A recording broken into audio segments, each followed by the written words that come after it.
बिस्मिल्लाहिर्रहमानिर्रहीम। अस्सलाम वालेकुम डियर स्टूडेंट्स। आज का जो हमारा टॉपिक ऑफ डिस्कशन है चैप्टर होम्योस्टेसिस से, that is kidney problems and cure. इससे पहले जो हमने टॉपिक डिस्कस किया उसमें हमने ह्यूमंस के यूरिनरी सिस्टम को देखा, उसके अंदर हमने किडनीज़ को देखा, किडनीज़ के स्ट्रक्चरल और फंक्शनल यूनिट यानी कि नेफ्रॉन को डिस्कस किया। आज जो हम बातें करेंगे वो हैं किडनी प्रॉब्लम्स की, यानी किडनी के अंदर जो हैं वो कौन सी डिजीज़ हमें देखने को मिलती हैं और उनके इलाज क्या हैं। सबसे पहला जो हम डिज़ीज़ को डिस्कस करेंगे डेट इज़ किडनी स्टोन्स। आपने ये अक्सर कहते सुना होगा कि फ़लाँ के जो है वो गुर्दे में पथरी हो गई, ठीक है, यानी स्टोन बन गया। किडनी स्टोन मीन के स्टोन का बन जाना, पत्थर का पाया जाना किडनी के अंदर। स्टोनी मटेरियल जो कि पाया जा रहा है किडनी में कॉज यूरिनरी ऑब्स्ट्रक्शंस। जब कोई स्टोन पाया जा रहा होगा किडनी में तो देखें, आपने नेफ्रॉन का स्ट्रक्चर बड़ी डिटेल से देखा है तो आपको पता है जो यूरिन बन रहा है वो कलेक्टिव फॉर्म में अल्टीमेटली कहाँ से गुजर रहा है, नेफ्रॉन के अंदर से। तो जब वहाँ पर कोई स्टोन बन गया है तो वो ऑब्स्ट्रक्शन कॉज कर देगा, वो एक रुकावट के तौर पर जो है वो काम करेगा। ये स्टोन्स जो बनते हैं ये स्पेसिफ़िकली केमिकल नेचर के होते हैं, इनकी कोई ना कोई केमिकल प्रॉपर्टी होती है, केमिकल नेचर होती है। अब उन केमिकल नेचर की बेस पर जो हम दो तरह के स्टोन्स मोस्टली देखते हैं, उसमें एक जो हमारे पास कंडीशन आती है उसको हम हाइपर कैल्सीमिया कहते हैं और दूसरी कंडीशन को हम हाइपर ऑक्सिलेरिया कहते हैं। हाइपर का वर्ड जहाँ पर भी आता है उसका मीनिंग होता है high, H for hyper, H for high, और calcaemia, C for calcaemia and C for calcium. ये वो कंडीशन है जिसमें ब्लड के अंदर कैल्शियम का लेवल क्या हो जाता है, ज़्यादा हो जाता है। और हाइपर ऑक्सिलेरिया वो कंडीशन होती है जिसमें ब्लड के अंदर ऑक्सिलेट्स का लेवल ज़्यादा होता है, जिसकी वजह से क्या बनते हैं, स्टोन्स, और उन स्टोन्स को हम कैल्शियम ऑक्सिलेट का नाम देते हैं। ये जो ऑक्सिलेट्स हैं इनकी अकरेंस क्या है, ये कुदरती तौर पर पाए जाते हैं ग्रीन वेजिटेबल्स के अंदर और टोमेटोज़ के अंदर। इसीलिए कहा जाता है जब भी आप टमाटर इस्तेमाल करें तो उसके जो सीड्स होते हैं वो निकाल दें, क्योंकि ये सीड्स जो हैं ये डाइजेस्ट नहीं होते, ये हमारे ब्लड का हिस्सा नहीं बनते, बल्कि ये क्या होना शुरू हो जाते हैं, ये एक्यूमुलेट होना शुरू हो जाते हैं जाकर हमारी बॉडी के अंदर। ब्लड में से निकलेंगे नहीं, यूरिन के ज़रिए से जो है वो एक्सक्रीट नहीं होंगे, बल्कि ये जो है वो स्टोनी मटेरियल बना देंगे हमारी किडनीज़ के अंदर, जो कि यूरिनरी ऑब्स्ट्रक्शन कॉज करेंगे। 70% जो किडनी स्टोन्स हैं वो कैल्शियम ऑक्सिलेट की वजह से जो है वो कॉज होते हैं। इसके अलावा 15% किडनी स्टोन्स जो हैं वो कैल्शियम फॉस्फेट की वजह से कॉज होते हैं और 10% जो हैं वो यूरिक एसिड की वजह से। ये जो साल्ट्स हैं ये प्रिसिपिटेट आउट होते हैं जब यूरिन की फॉर्मेशन होती है, यानी ये यूरिन के साथ निकल जाते हैं लेकिन एक्यूमुलेट हो जाते हैं बाद में। एक्यूमुलेट मीन इकट्ठा होना शुरू हो जाते हैं और किसकी फॉर्मेशन कर देते हैं, स्टोन्स की। तो ये हमने पहली कंडीशन देखी जिसमें किडनी स्टोन्स बन रहे हैं, स्पेसिफिक केमिकल नेचर के हैं। क्यों बन रहे हैं कि ये जो साल्ट्स हैं ये प्रिसिपिटेट आउट तो हो रहे हैं यूरिन की फॉर्मेशन के साथ, लेकिन रिलीज़ नहीं हो रहे यूरिन के साथ, बल्कि एक्यूमुलेट इकट्ठा होना शुरू हो गए हैं किडनी के अंदर, जिसकी वजह से क्या आ रही हैं, यूरिनेशन के प्रोसेस में ऑब्स्ट्रक्शन आ रही है, रुकावट आ रही है। ठीक है, यहाँ पर आप देख सकते हैं आपको किडनी नज़र आ रही है, किडनी के अंदर आपको ये स्टोन नज़र आ रहा है। ये स्टोन्स हैं बेसिकली। अब देखें ये स्टोन इस वक्त जो है ये पेल्वस में पाया जा रहा है, जब पेल्वस से ये यूरेटर के अंदर आएगा तो वहाँ वो तो नाली बिल्कुल बंद हो जाएगी और यूरिनेशन में किस कदर जो है वो फिर इसकी वजह से प्रॉब्लम जो है वो हो सकती है। कुछ स्टोन ऐसे हैं जो ब्लैडर के अंदर पाए जा रहे हैं जो कि यहाँ पर नज़र आ रहे हैं आपको। ये स्टोन्स जो हैं बेसिकली ये नुकसान पहुंचा रहे हैं यूरिनेशन के अंदर। देन इसका क्योर क्या है? इसका क्योर है लिथोट्रिप्सी। लिथो का वर्ड यूज़ किया जाता है रॉक्स के लिए, यानी कि स्टोन, यहाँ पर स्टोन के लिए ये जो है वो वर्ड यूज़ किया जा रहा है। ट्रिप्सी क्या है? उसका रिमूवल, ये नॉन सर्जिकल रिमूवल है किडनी स्टोन्स का। नॉर्मली जब चीज़ें अभी इतनी एडवांस नहीं हुई थी, साइंस इतनी एडवांस नहीं हुई थी, तो स्टोन्स को यूजुअली क्योर किया जाता था कि सर्जरी की जाती थी, कट लगाकर जो है वो स्टोन्स को रिमूव किया जाता था। लेकिन अभी चूँकि इतनी एडवांसमेंट हो गई है, तो जो नॉन सर्जिकल रिमूवल हो रहा है किडनी स्टोन्स का, एक टेक्निक को इस्तेमाल करते हुए स्टोन को तोड़ा जाता है किडनी के अंदर, वो यूरेटर के अंदर है वहाँ पर भी, या गाल ब्लैडर के अंदर है वहाँ भी। इस सारे प्रोसेस को हम किस नाम देते हैं? लिथोट्रिप्सी का। इसमें होता क्या है? एक्स्ट्रा कॉर्पोरियल शॉक वेव्स जो हैं वो हम डालते हैं। वेरी कॉमन मेथड है ये। इसमें जो हाई कंसंट्रेशन होती है, यानी कि जो हाई मिकदार में जो है वो ज़्यादा मिकदार की जो एक्स रेज़ हैं या अल्ट्रा वायलेट रेज़ जो अल्ट्रासाउंड रेज़ जो होती हैं, इनको डायरेक्ट किया जाता है, डाला जाता है एक मशीन से जो कि बॉडी के बाहर होती है, और इसको डायरेक्ट किया जाता है टारगेट के ऊपर। और टारगेट क्या है? वो स्टोन जो कि कहाँ पाया जा रहा है? Inside the body. सो ये वेव्स क्या करती हैं? जो कि एक्स रेज़ हैं या अल्ट्रासाउंड वेव्स हैं, तो ये वेव्स ब्रेक डाउन कर देंगी स्टोन को टिनी पीसेस के अंदर, और वो अल्टीमेटली चेंज हो जाएगा सैंड के अंदर। जब ये सैंड के अंदर चेंज हो जाएगा तो इसको यूरिन के ज़रिए से जो है वो एक्सक्रीट कर दिया जाएगा। So that was the first cure जिसको हमने लिथोट्रिप्सी का नाम दिया। और ऐसा ट्रीटमेंट हम उस सूरत में देते हैं जब क्या कंडीशन पाई जा रही है? किडनी स्टोन्स की कंडीशन जो है वो पाई जा रही है। इसके बाद जो हम किडनी प्रॉब्लम देखेंगे, that is renal failure. Renal का वर्ड इससे पहले भी मैंने आपको बताया था, हम यूज़ करते हैं किडनी के लिए। फेलियर मीन उसका फेल हो जाना, जब वो बिल्कुल ही काम नहीं करेगी।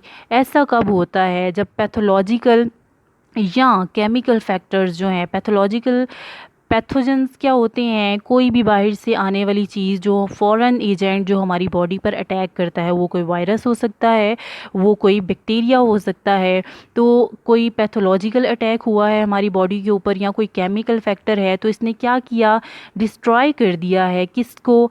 नेफ्रॉन को। और ख़ास तौर पर किस हिस्से को? Glomerulus part of the nephron को।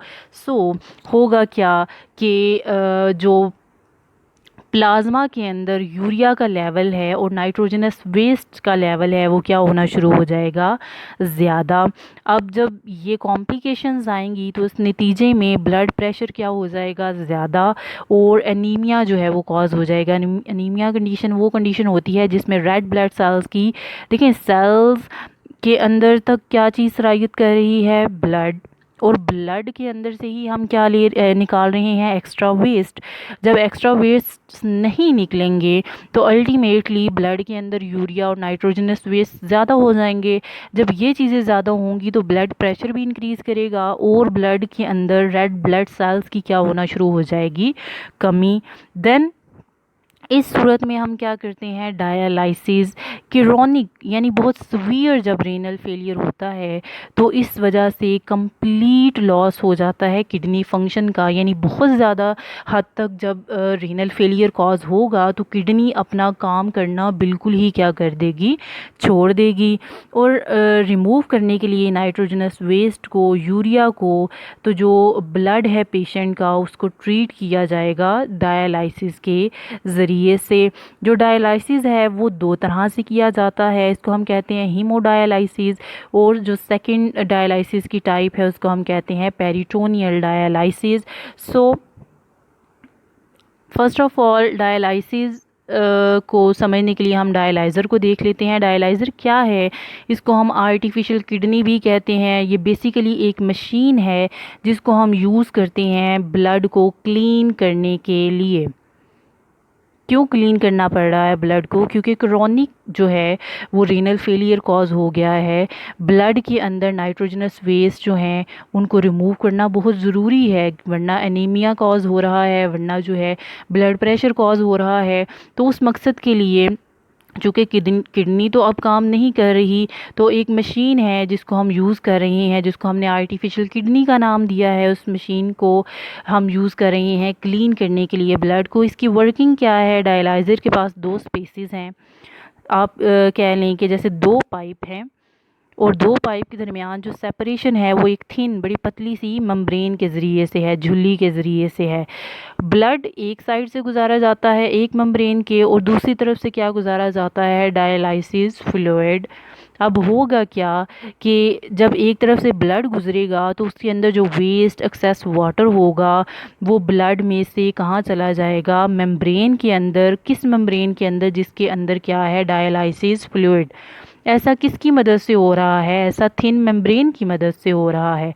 दो पाइप हैं, दोनों के दरमियान हमने पार्टीशन रख दी, और वो पार्टीशन क्या है? Thin membrane. एक तरफ से हम डायलाइसिस फ्लूइड गुजारते हैं, दूसरी तरफ से जो है वो हम ब्लड के अंदर जितना भी वेस्ट प्रोडक्ट है वो सारा का सारा किसके अंदर एक्यूमुलेट हो जाएगा? डायलाइसिस फ्लूइड के अंदर, और हमारा ब्लड क्या हो जाएगा?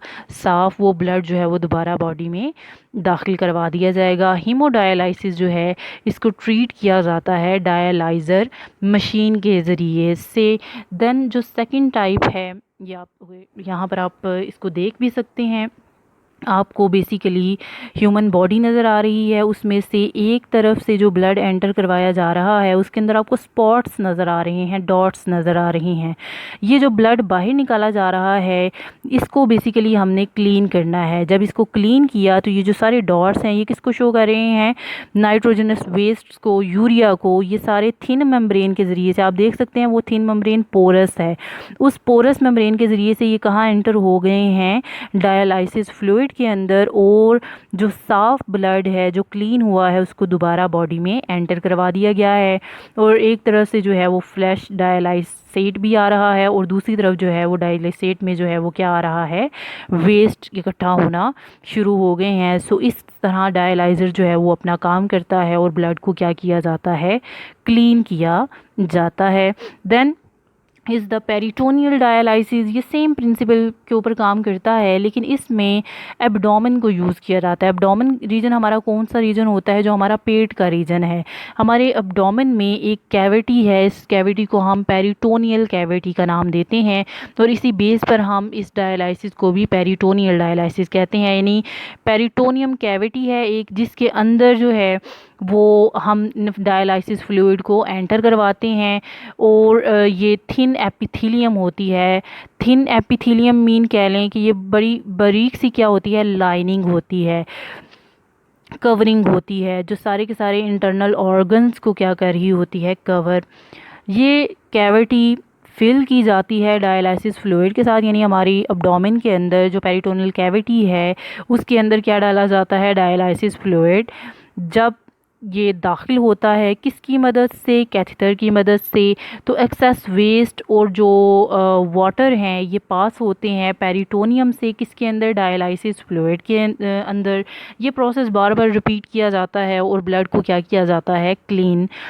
After kidney failure dialysis is done again and again. जब किडनी फेलियर हो गई तो डायलाइसिस आइदर वो जो है वो पेरिटोनियल है या हीमोडायलाइसिस है, इसको बार बार जो है वो ट्रीट किया जाता है, हत्ता कि एक मैचिंग डोनर किडनी का इंतज़ाम नहीं हो जाता। अल्टीमेट जो क्योर है किडनी फेलियर का, रेनल फेलियर का, वो किडनी ट्रांसप्लांट ही होता है। जब तक किडनी ट्रांसप्लांट नहीं होती तो आपको डायलाइसिस जो है वो करवाना पड़ता है। देन यहाँ पर आप देख सकते हैं, एक तरफ आपके पास डायलाइसिस बैग है और दूसरी तरफ जो है वो ड्रेनेज बैग है। डायलाइसिस बैग से जो है वो डायलाइसिस फ्लूइड आ रहा है, और ये पेरिटोनियम के अंदर किसके ज़रिए से दाखिल हो रहा है? कैथीटर की मदद से। और ये कैथीटर क्या है? ये एक ट्यूब है जो आगे जाकर किसके अंदर खुल रही है? पेरिटोनियम के अंदर। पेरिटोनियम के अंदर ये फ्लूइड भरा जाता है, और जो एक्सेस वेस्ट हैं ये इसी ट्यूब के ज़रिए से वापस आकर किसके अंदर? ड्रेनेज बैग के अंदर क्या हो जाते हैं?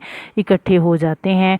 ये जो था ये पेरिटोनियल डायलाइसिस के बारे में हमने देख लिया। देन जो लास्ट हम टॉपिक देखेंगे वो है किडनी ट्रांसप्लांट। डायलिसिस जो है इसको हम टेम्परेरी मेजर्स के तौर पर यूज़ कर सकते हैं जब हाई डिग्री रेनल फेलियर है, जिसको हम यूरेमिया भी कहते हैं, ये एंड स्टेज है रेनल डिजीज़ की, तो डायलिसिस नहीं किया जा सकेगा। आपको सर्जिकल ट्रांसप्लांटेशन करनी पड़ेगी, आपको एक मैचिंग डोनर किडनी रिक्वायर होगी, और यही ओनली ऑप्शन होता है परमानेंट ट्रीटमेंट के तौर पर। So this was the kidney problems and their cures. हमने किडनी स्टोन्स की बातें की और हमने रीनल फेलियर की बात की, हमने उनके ट्रीटमेंट्स को भी देखा। अब जो हमारी लास्ट डिस्कशन है वो है थर्मो रेगुलेशन के बारे में। हम होम्योस्टेसिस में ऑस्मो रेगुलेशन को डिस्कस कर चुके हैं, एक्सक्रीशन को डिस्कस कर चुके हैं। अब जो लास्ट हमारा मैकेनिज़्म है डैट इज़ थर्मो रेगुलेशन, इसकी बात करते हैं। सो पहले हम प्लांट्स के अंदर अडॉप्टेशंस देखेंगे। देखिए टेम्परेचर हमेशा, थर्मो का वर्ड किसके लिए है? टेम्परेचर के लिए। रेगुलेशन मीन उसको जनरेट करना। तो टेम्परेचर दो तरह से जनरेट होता है, या तो हाई टेम्परेचर है या लो टेम्परेचर है। तो पहले हम प्लांट्स के अंदर देख लेते हैं कि वो अपने आप को किस तरह से अडॉप्ट करते हैं लो और हाई टेम्परेचर के लिहाज से। सो हाई टेम्परेचर है जब, तो पौधों को जो पहली प्रॉब्लम फेस करना पड़ती है वो ये कि उनके एंजाइम डी नेचर हो जाते हैं। आपको पता है एंजाइम्स क्या हैं? All the enzymes are proteins, और प्रोटीन्स का एक खास स्ट्रक्चर होता है। जब हाई टेम्परेचर होगा तो मे बी उनका ये स्ट्रक्चर क्या हो जाएगा? डिस्टर्ब, डिस्ट्रॉय, जिसकी वजह से एंजाइम फंक्शन नहीं कर पाएंगे। जब एंजाइम सही काम नहीं करेंगे तो जो मेटाबॉलिज्म है वो भी क्या हो जाएगा? डिस्टर्ब। जब मेटाबॉलिज्म डिस्टर्ब होगा तो इससे प्लांट की क्या हो जाएगी? डेथ। अब इस सूरत हाल से निपटने के लिए पौधे क्या अडॉप्टेशन करते हैं? अडॉप्टेशंस मीन फंक्शनल एडजस्टमेंट्स। तो पौधे क्या अडॉप्टेशंस करते हैं? पौधे अवेपोरेटिव कूलिंग जो है उस फिनामिना को अडॉप्ट करते हैं। आप नहा के बाहर आएँ, पंखे के नीचे बैठें, आपने जो है वो उस पानी को जो आपकी स्किन पे बह रहा है उसको ड्राई नहीं किया टॉवल की मदद से। आप थोड़ी देर के लिए पंखे के नीचे बैठें तो आपको ठंडक का एहसास भी होगा, और वो पानी आहिस्ता आहिस्ता क्या हो जाएगा? एवेपोरेट, यानी कि बुखारात बन के उड़ जाएगा। तो जब आप उस पानी को लेकर बैठेंगे, हवा लगेगी, एवेपोरेट होगा वो पानी, तो आपको कूलिंग का एहसास होगा। ऐसे ही सेम इज़ द केस गर्मियों में अगर हम दरख्तों के नीचे बैठें तो हमें ठंडक का एहसास होता है। क्यों? क्योंकि पौधे क्या करते हैं? अपने अंदर एवेपोरेटिव कूलिंग का मैकेनिज़्म रखते हैं कि वो पानी को बुखारात की फॉर्म में खला में जो है वो भेज देते हैं। इस वजह से क्या होता है कि हाई टेम्परेचर से वो अपने आप को बचा लेते हैं। इसी तरह जो प्रॉब्लम टू इन्हें देखनी पड़ती है वो ये कि वाटर डेफिशिएंसी हो जाती है। जब बहुत ज़्यादा टेम्परेचर है तो उस सूरत में बहुत ज़्यादा ट्रांसपिरेशन, बहुत ज़्यादा वेपोरेशन होगी, तो पानी की क्या हो जाएगी? कमी। जब पानी की कमी होगी तो ट्रांसपिरेशन को रोकने के लिए स्टोमेटा क्या हो जाएंगे? क्लोज। अब इसको अडॉप्ट करने के लिए पौधे क्या करते हैं? इन्होंने हीट शॉक प्रोटीन्स जो हैं वो अपने अंदर बना ली होती हैं। ऐसी प्रोटीन्स जो हीट को बर्दाश्त कर सकती हैं, ये उनकी क्या है? अडॉप्टेशन। जब टेम्परेचर बहुत ज़्यादा हाई है उस कंडीशन के अंदर। नाउ लो टेम्परेचर पे क्या अडॉप्टेशंस हैं, क्या प्रॉब्लम्स फेस करनी पड़ती हैं? जो पहली प्रॉब्लम है, देखिए लो टेम्परेचर जो है उस सूरत में क्या होता है कि जो मेम्ब्रेन की फ्लूइडिटी है वो चेंज हो जाएगी। फ्लूइडिटी किसे कहते हैं? बहाव। हमारा जो सेल के अंदर साइटोप्लाज्म है वो एक लिक्विड है, उसे फ्लूइड कहते हैं, वो एक फ्लूइड कह लें आप, और उसने बहना है। लेकिन जो लिपिड्स हैं मेम्ब्रेन के अंदर वो लॉक जम जाती हैं क्रिस्ट फॉर्म में, क्रिस्टल्स की फॉर्म में, और जो ट्रांसपोर्ट है सल्यूट्स की वो इससे क्या होती है? इफ़ेक्ट होती है। फ़ैट क्या है? चर्बी। आप इंसानों के अंदर देख लें, एनिमल्स के अंदर देख लें, हमारे अंदर जो फ़ैट है वो क्या है? चर्बी की फॉर्म में, और ये सॉलिड होती है। लेकिन प्लांट्स के अंदर जो फ़ैट होती है ना वो लिक्विड होती है। लेकिन जब लो टेम्परेचर होता है तो उनके अंदर फ़ैट भी क्या हो जाती है? क्रिस्टल की फॉर्म में चेंज हो जाती है। सो ये जो स्ट्रक्चर है मेम्ब्रेन प्रोटीन का वो भी इससे क्या होता है? इफ़ेक्ट। तो पौधे क्या करते हैं? ये इंक्रीज़ करते हैं प्रोपोर्शन किसका? अनसैचुरेटेड फैटी एसिड्स का, जो लिक्विड रहते हैं लो टेम्परेचर के ऊपर भी। और इस वजह से क्या होता है? ये मेम्ब्रेन को मदद देता है कि वो मेंटेन करे अपना स्ट्रक्चर लो टेम्परेचर के ऊपर भी। ताकि क्रिस्टल्स की फॉर्मेशन को प्रिवेंट किया जा सके। बात समझ में आ गई?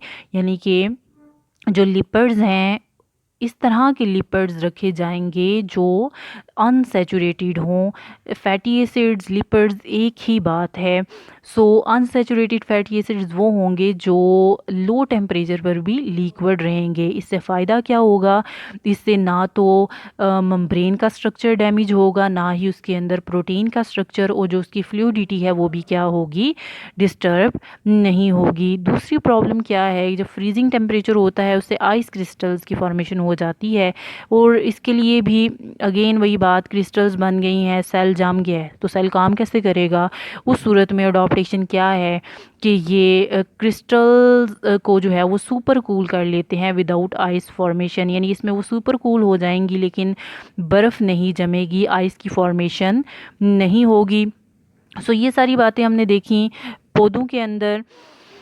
अब हम टेम्परेचर बेस्ड क्लासिफिकेशन देखेंगे एनिमल्स के अंदर। अब एनिमल्स के अंदर भी मसलसल टेम्परेचर क्या हो रहा है, वेरी कर रहा है with reference to the external environment. उस बेस पर हमने एनिमल्स को कैटेगराइज किया है।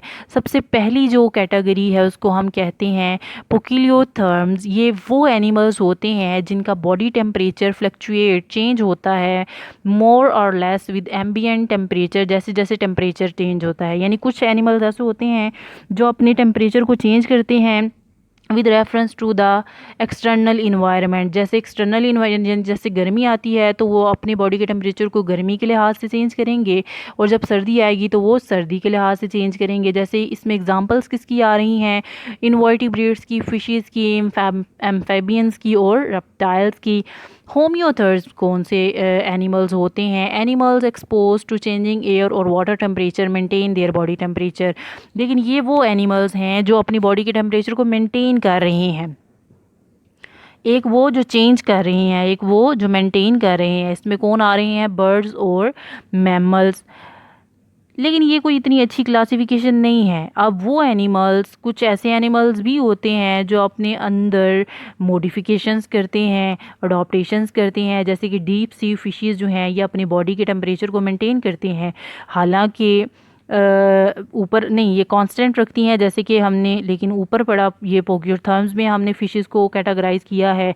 और इसी तरह कुछ लिजर्ड्स ऐसी हैं ये रेगुलेट करती हैं अपनी बॉडी के टेम्परेचर को, लेकिन हमने लिजर्ड्स की को भी देखा कि हमने कहा कि ये अपने बॉडी के टेम्परेचर को जो है वो मेंटेन कर रही थी। सो ये कोई इतनी अच्छी क्लासिफिकेशन हमने नहीं देखी। इसमें जो है हमें वेरिएशंस नज़र आ रही हैं। सो इससे बेहतर क्लासिफिकेशन जो है वो दी गई किस बेस के ऊपर? On the basis of source of heat production के ऊपर। सो एंडोथर्म्स, एक्टोथर्म्स एंड हेटेरोथर्म्स, हमारे पास 3 कैटेगरीज आती हैं एनिमल्स की। वो एनिमल्स जो अपनी बॉडी की हीट को खुद जनरेट करते हैं, किसकी मदद से? हीट प्रोडक्शन की मदद से, as by product during metabolism.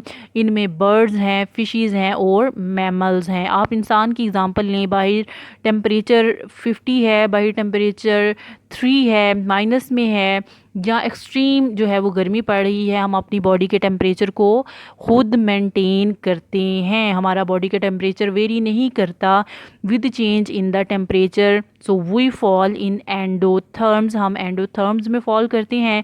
एक्टोथर्म्स कौन से हैं? ये मेटाबॉलिक हीट को प्रोड्यूस करती हैं लो लेवल के ऊपर and is also exchange quickly. लेकिन ये क्विकली इन्वायरमेंट के साथ जो है वो एक्सचेंज हो जाती है हीट, और ये अब्जॉर्ब भी कर लेते हैं हीट को सराउंडिंग से। बात समझ में आई? यानी ये अपनी बॉडी के टेम्परेचर को मेंटेन नहीं रख सकते, ये जो है वो कांस्टेंट नहीं रहते। इनमें फिशेस हैं और एम्फीबियंस हैं और क्या हैं, रेप्टाइल्स वगैरह फॉल करते हैं। हेट्रोथर्म्स क्या हैं? इनमें कुछ कैपेबल है वेरिंग डिग्रीज के साथ कि ये एंडोथर्मिक हीट को प्रोड्यूस करते हैं, लेकिन रेगुलेट नहीं करते अपनी बॉडी के टेम्परेचर को विद इन नैरो रेंज। यानी ये कर सकते हैं लेकिन करते नहीं हैं अपनी बॉडी के टेम्परेचर को मैनेज। इसमें बैट्स हैं और हमिंग बर्ड्स वगैरह हैं। So this was our today's lecture, जिसमें हमने एनिमल्स और प्लांट्स के अंदर टेम्परेचर के रेफरेंस से जो है वो क्लासिफिकेशन भी देखी और अडॉप्टेशंस भी देख ली। ये आपके शॉर्ट क्वेश्चंस का हिस्सा भी हैं और ये आपका लॉन्ग क्वेश्चन भी हो सकता है। यूजुअली इसमें से लॉन्ग क्वेश्चन आता नहीं है, सो ये सारी बातें जो हैं ये शॉर्ट क्वेश्चन के तौर पर आती हैं। इससे पहला जो टॉपिक हमने डिस्कस किया किडनी प्रॉब्लम्स एंड क्योर्स, वो आपका लॉन्ग क्वेश्चन जो है वो बनता है और उसमें से काफ़ी सारे शॉर्ट क्वेश्चंस भी जो हैं वो पूछे जाते हैं। आपका बहुत बहुत शुक्रिया।